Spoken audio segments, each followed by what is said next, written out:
좋은 자세와 나쁜 자세에 대한 퀴즈 예. 문제입니다.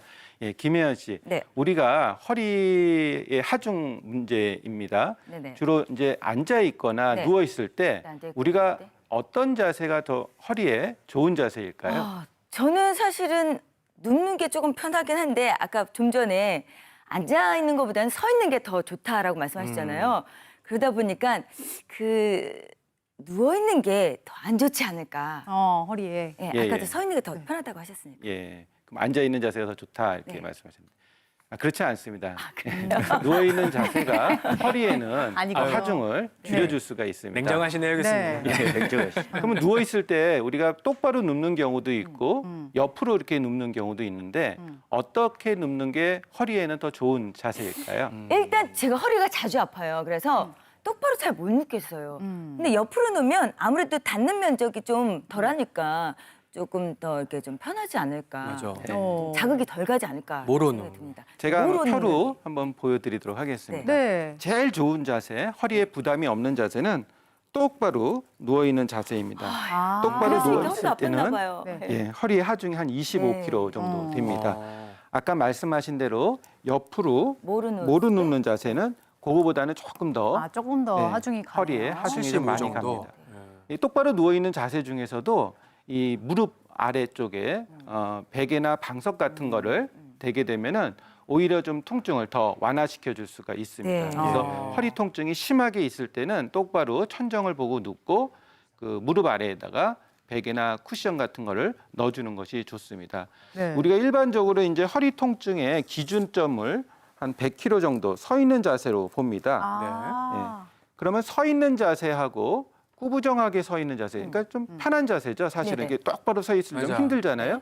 똑바로 서 있는 자세하고 약간 편하게 허리를 약간 구부리고 꾸부정하게. 이렇게 서 있는 자세하고 어떤 게 허리에 더 좋을까요? 일단은 너무 똑바로 이렇게 딱 경직돼 있으면 진짜 너무 이렇게 뭐가 눌리는 것 같아요. 제가. 그래서 지금 교수님 말씀하신 저는 조금 이렇게 좀 허리를 좀 편하게 있으면 훨씬 통증이 좀 덜한 것 같은데. 예, 실질적으로 허리는 기립근하고 복근이 네네. 힘을 받아서 허리를 꼿꼿하게 펴주고 있는 것이 허리의 하중이 제일 적습니다. 그래서 허리를 쓰는 게 좋겠네요. 약간 구부리고 걷는 운동을 많이 하시는 분들이 있는데요. 훨씬 더 높네요. 예, 허리에 머리가 좋다고 되네요. 자꾸 이제 많이 걷지만 네네. 허리를 구부리고 걷는 거는 허리에 오히려 좀 도움이 되지 않습니다. 그러니까 많이 걷더라도 바른 자세로 걷는 것이 제일 중요합니다. 더 안 좋은 자세는 네. 허리를 서 있는 자세에서 이게 무거운 물건을 들어 올리는 자세. 꾸부정하게 무릎을 안 저렇게요. 굽히고 그냥. 네. 그렇죠. 꾸부정한 자세에서 물건을 들어 올리는 자세가 네. 허리에는 제일 안 좋습니다. 물건을 들어 올릴 때는 복근하고 기립근을 튼튼하게 힘을 준 상태에서 무릎의 힘으로, 다리의 힘으로 물건을 바싹 당긴 상태에서 무릎에, 다리의 힘으로 들어 올려야지 허리의 힘으로 들어 올리게 되면은 허리에 부담이 많이 가게 됩니다. 지금부터는 굉장히 나쁜 자세들인데요. 네. 서 있는 자세에서 물건을 이렇게 무거운 물건을 들어 올린다든지 아니면 오래 앉아 있는 자세 이런 경우도 굉장히 안 좋습니다. 네. 예를 들어서 의외다. 수험생이라든지 네네. 고시 공부하시는 분들, 네, 직장 생활 하시는 예, 직장생활, 사무직에서 오랫동안 앉아 계신 분들한테는 허리에 하중이 많이 가게 되고요. 이것도 바른 자세를 유지하지 않고 사실은 좀 구부정하게 앉아 있거나 삐딱하게 이렇게 앉아 계신 분들이 더안 많은데 그런 경우는 하중이 더 많이 올라가게 예. 됩니다. 그리고 최악의 상황은 최악. 그래프가 굉장히 허리를 구부린 상태에서 앉아 있는 상태에서 275. 허리를 구부리고 물건을 들어오는 이 자세가 제일 안 좋습니다. 그러니까 예를 들자면은 책상에 앉아서 옆에 무거운 네. 물건을 몸을 비틀어서 예를 들어 들어올리는 자세. 가방이나 뭐 이런 것들 있잖아요. 그렇죠. 무거운 네. 가방을 앉아서 몸을 비틀어서 들어올리는 자세가 허리에는 제일 안 좋습니다. 그렇네요. 사실 이런 경우에 갑자기 허리 통증이 심하게 생기면서 디스크 탈출되는 경우도 드물지 않게 있습니다. 저 최악의 자세를 저희 아이가 요즘 자꾸 안아달라 그래가지고 제가 이렇게 앉는데 이렇게 안아야 요거 하지 않고 좀 허리를 잘 세우도록 좀 주의를 해야겠습니다. 허리에 좋지 않은 자세 알아봤고요. 근데 허리 건강을 지키려면 운동도 굉장히 중요할 것 같은데 또 디스크 있는 분들은 아무 운동이나 하면 안 될 것 같거든요, 교수님. 맞습니다. 제가 사실 방송을 한다고 그래서 꼭 오늘 꼭 이 이야기를 해야 되겠다 생각했는데 네. 질문을 이제 해주셨는데 우리가 인터넷상 요즘에 인터넷 세상이 되다 보니까 검색을 해서 허리 운동들을 다양하게 할 수가 있게 됩니다. 예. 그런데 중요한 건 뭐냐면 이 운동이라는 게 각각의 상황에 맞춰서 운동을 해야 되는데 자칫 잘못 운동을 하게 되면 반대 운동을 해서 훨씬 악화가 된다는 아이고. 것이죠. 그런데 대부분의 허리 운동들이 소개될 때 이것은 무슨 질환의 경우에 집중적으로 이런 운동을 하라는 게 없어요.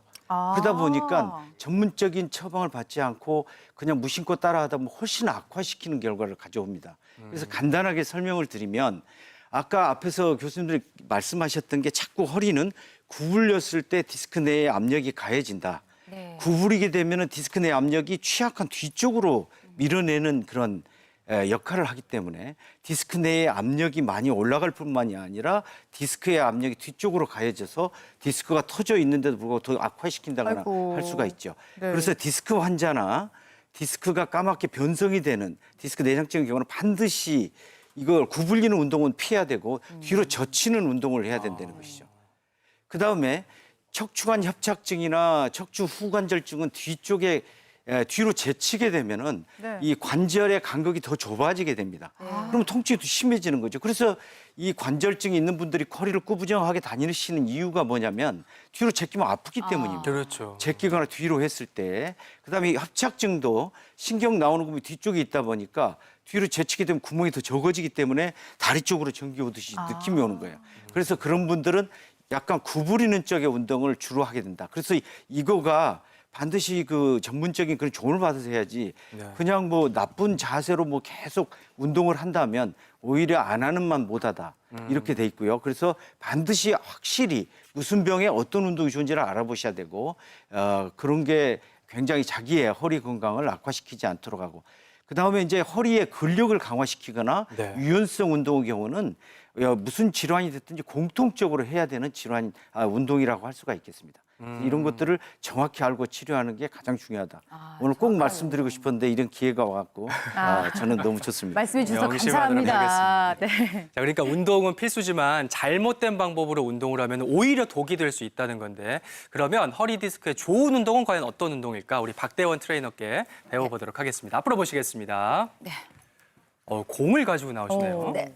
짐볼이라고 하더라고요. 네, 오늘 첫 번째로 네. 보여드릴 운동은 짐볼을 이용해서 디스크에 좀 좋은 운동을 소개해드리도록 하겠습니다. 네. 짐볼을 놓고 이렇게 앉아주시면 되고요. 앉아주신 상태에서 다리는 일정하게 정렬을 맞춰주시고 네. 손은 처음에 이제 지금 할 운동이 전방 경사, 후방 경사, 네. 골반의 유연성을 강화하는 운동인데 손을 처음에 하시면 잘 안 되실 거예요. 그래서 손으로 조금 가이드 해주시면 되는데 네. 잡으신 상태에서 그대로 앞으로 놨다가 뒤로 뺐다가 어이? 그렇죠. 다시 앞으로 놨다가 뒤로 뺐다가 이게 잘 안 되시는 분들이 보통 가슴을 이렇게 많이 움직이십니다. 이렇게 가슴이 아니고 그렇죠. 골반을 집중을 해서 그대로 앞으로 놨다가 뒤로 놨다가 앞으로 놨다가 뒤로 놨다가 15에서 20회 3, 4세트 해주시면 되는데 이 동작이 만약에 집에서 했는데 잘 안 나오신다. 그만큼 허리가 굳어 있고 디스크에 악영향을 미칠 수가 있다라고 이것만 보시면 해도 이게 약간 허리에 자극이 되네요. 네, 네. 이게 앞으로 말아줌으로 인해서 코어 운동이 되기 때문에 디스크에 굉장히 기초적인 운동입니다. 그래서 이거를 선행하고 나서 다른 운동으로 넘어가셔야지 다른 걸 먼저 하시고 나서 이걸 하시면은 더 굳어버릴 수가 있습니다. 자, 다음 동작은 정면을 보시고 정면을 보신 상태에서 마찬가지로 무릎은 정렬을 맞춰주시고요. 손은 이번에는 이제 팔짱을 껴주시고요. 이 상태에서 허리를 곧게 세운다는 느낌으로 한쪽 무릎만 펴주시는 거예요. 이렇게. 다시 내려오고 그렇죠.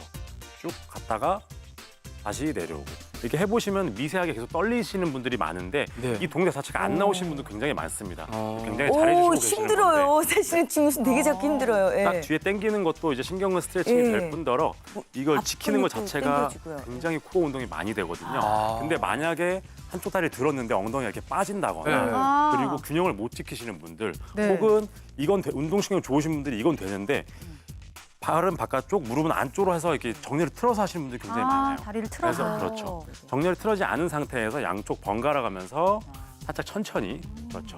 15에서 20회, 3, 4세트 정도 해주시면은 뭐 하체 운동과 더불어서 코어 그리고 디스크에도 굉장히 좋은 운동이 될 수 있기 때문에 또 꾸준히 해주시길 바라겠습니다. 네.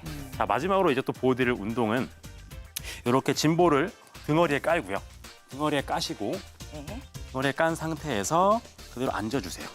이때 주의할 점은 무릎이 너무 앞으로 안 튀어나가게 네. 상태에서 까시고 손은 목 뒤에 목대 편하게 위치해 주시고요. 아까 펴는 운동이 굉장히 중요하다고 하셨는데 엉덩이, 발바닥에 힘을 주시고 엉덩이에 허리 힘을 주시고 그대로 쭉 넘어갔다가 천천히 내려오시고.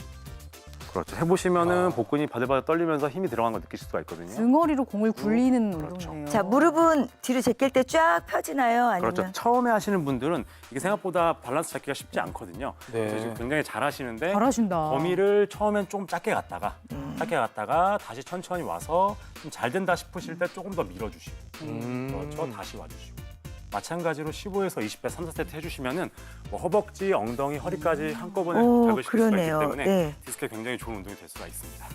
네, 잘 배웠습니다. 여기까지 잘 배울게요. 하겠습니다. 자리로 예. 모시겠습니다.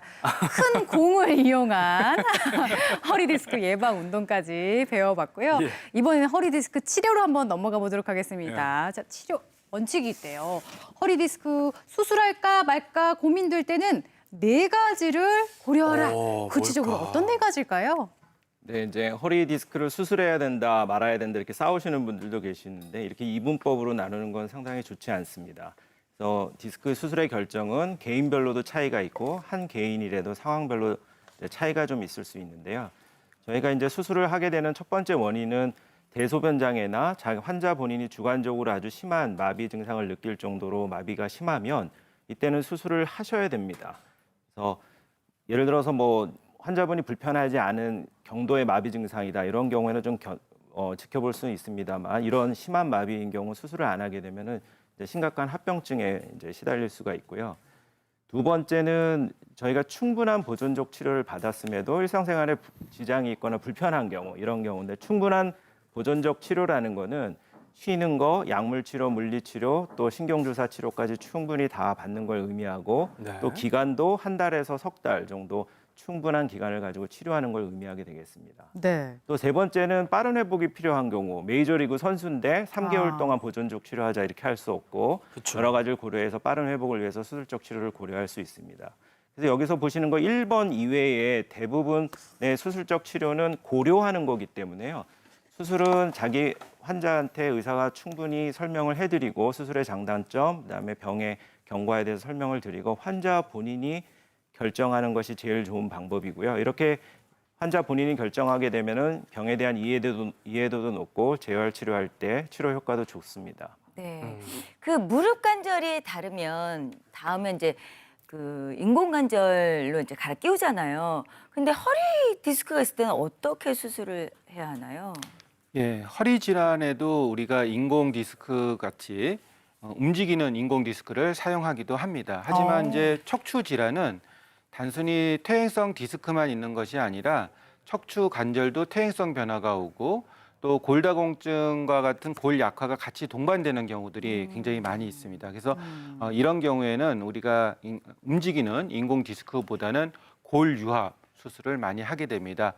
주로는 인공 디스크와 나사못을 이용한 그 유합술이라고 하는 이 수술을 많이 하게 되고요. 네. 수술을 하는 그 시기에 있어서도 만약에 반드시 수술이 필요한 그러한 병변이라고 생각되면 주저하지 않고 빨리 수술을 하시는 것이 좋습니다. 왜냐하면은 너무 수술 시기가 늦어지게 되면은 네. 예후가 좋지가 않습니다. 신경이 그만큼 많이 손상을 받았기 때문에 똑같은 치료를 받더라도 예후가 좋지를 않습니다. 그리고 특히 뭐 발목 마비가 있거나 대소변 장애 같은 그러한 장애가 있을 때는 빨리 수술을 결정하시는 것이 좋습니다.